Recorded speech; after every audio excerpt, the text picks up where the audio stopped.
Mount Everest पर चढ़ने वाली सीआईएसएफ की वो पहली महिला अधिकारी जिनका नाम अब सुर्खियों का हिस्सा बन चुका है।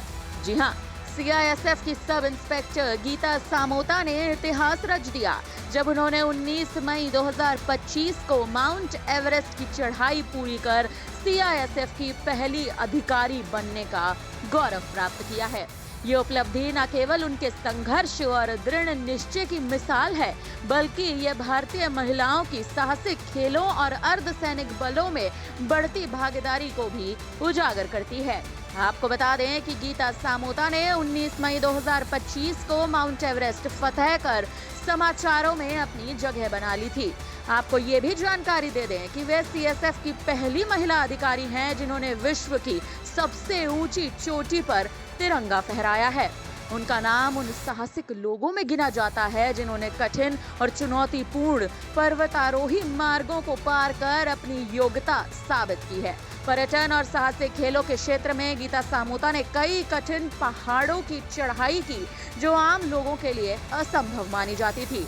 उनकी खासियत न केवल उनके शारीरिक सामर्थ्य में है, बल्कि उनकी मानसिक दृढ़ता और धैर्य से भी दिखाई देती है। पर्वतारोहण केवल शारीरिक बल का खेल नहीं है, बल्कि ये मानसिक शक्ति है, रणनीति है और प्रकृति के साथ तालमेल का भी बड़ा नाम है। गीता ने ये सब गुण बाखूबी निभाए हैं।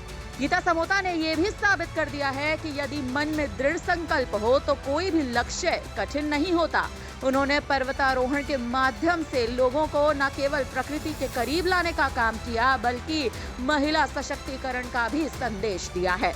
एवरेस्ट की चोटी को फतेह करने के बाद आज दिल्ली सीआईएसएफ मुख्यालय लौटी एवरेस्ट की चढ़ाई के दौरान गीता सामोता ने न्यूज इंडिया के साथ अपनी खास बातचीत की है, अपना खास अनुभव साझा किया है। क्या कुछ उन्होंने कहा, सुनिए।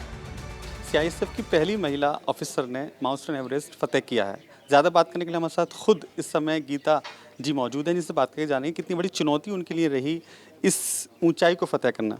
मैम, सबसे पहले आपका न्यूज़ इंडिया में स्वागत है। तमाम दर्शक आपको देख रहे हैं, क्या कहना चाहेंगे? जी, thank you so much. Thank you. आपने जब फतेह किया माउंट एवरेस्ट, आपने सीआईएसएफ का झंडा फहराया, देश का झंडा फहराया, उस समय कितनी बड़ी चुनौतियाँ आपके सामने रही, क्योंकि एक लंबा सफ़र रहा है आपका? जी, देखिए, जब आप झंडा फहरा रहे हो उस टाइम पे चुनौतियाँ तो बिल्कुल आपको समझ में नहीं आ रही है कि अभी तो कुछ नहीं है, लेकिन जो जर्नी है, जब आप जा रहे हो ऊपर, तब की चुनौतियाँ काफ़ी सारी होती है, जैसे एवलांच, आप क्रेवास और काफ़ी सारी चीज़ें होती है जिनको आपको पार करके जाना होता है। काफ़ी सारे हर्डल्स आते हैं आपकी जर्नी के बीच में, जो कि आपको पार करके जाने होते हैं। मैम, आपके साथ काफ़ी लोग और भी गए होंगे जो उस चढ़ाई में चढ़ लेते, आप अकेली लौटी हैं, आपके साथ और भी लोग हैं जो आने बाकी हैं?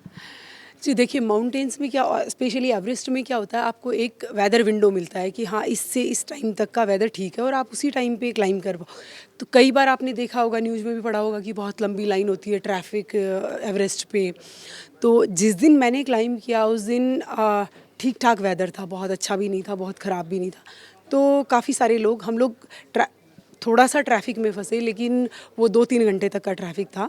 उसके बाद काफ़ी अच्छा मौसम रहा हमारा, कुदरत ने भी साथ दिया और हम लोग अच्छे से क्लाइंब करके आ गए, वापस आए सारे आराम से।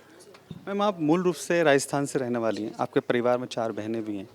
आपको राजस्थान नहीं, पूरा देश आप पे गर्व कर रहा है। क्या कहेंगे उन महिलाओं के लिए, क्या उनको प्रेरणा देना चाहेंगी? देखिए, महिलाओं को अपने आप को कभी भी कम नहीं आंकना चाहिए और अगर आप पहाड़ों में जाएंगे तो पहाड़ तो कभी भी डिस्क्रिमिनेशन नहीं करेंगे।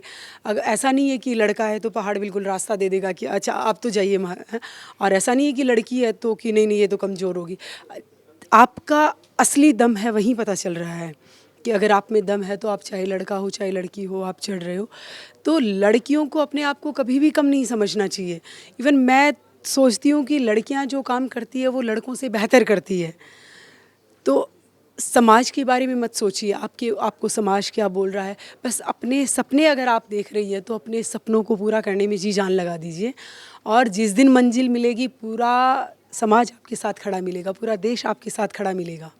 मैम, महिला शक्ति को पूरी दुनिया देख रही है, भारत की महिला शक्ति को। अभी ऑपरेशन सिंदूर के जरिए भी जो ब्रीफ किया गया मीडिया को, वो 2 महिला ऑफिसर थीं जो कि भारतीय सेना से थीं। अब आपने जो फतेह किया है उसको लेकर भी सीआईएसएफ में एक इतिहास रचा गया है। क्या आपके मन में था जब आप ऊपर चढ़ रही थी? क्योंकि अभी आपने अपनी वार्ता के दौरान कहा कि कुछ वहाँ मौतें भी होती हैं, तो उसको लेके क्या डर था मन में?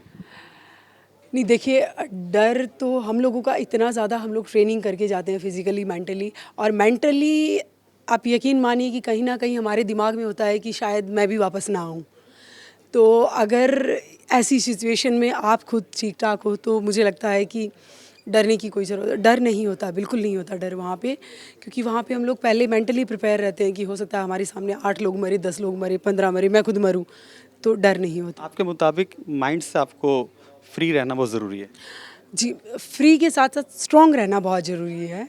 अपना मतलब दिमाग का खुद पे कंट्रोल होना बहुत ज़रूरी है उस टाइम पे। हाँ जी। हाँ, तो ये थी गीता समोटा, जिन्होंने अपने साफ तौर पर अपनी यात्रा के दौरान जो जो चीज़ें रहीं उसको न्यूज़ इंडिया के माध्यम से अपने तमाम दर्शकों के लिए रखा। और उन्होंने ये भी कहा कि अब देश की तमाम महिलाओं को ये प्रेरणा लेनी चाहिए और आगे निकल के आना चाहिए। कैमरामैन अरब के साथ अली शरद, न्यूज़ इंडिया, दिल्ली। आपको बता दें कि साल 2011 में गीता सामोता केंद्रीय औद्योगिक सुरक्षा बल में शामिल हो गई थी। यहीं पर उन्होंने देखा कि पर्वतारोहण एक ऐसा रास्ता था जो लोगों के लिए आसान नहीं था, क्योंकि उस समय सीआईएसएफ के पास समर्पित पर्वतारोहण दल भी मौजूद नहीं था। उन्होंने इसे एक अवसर के रूप में पहचाना और आज दुनिया भर में, देश भर में उनका नाम चमकते सितारों में लिया जा रहा है।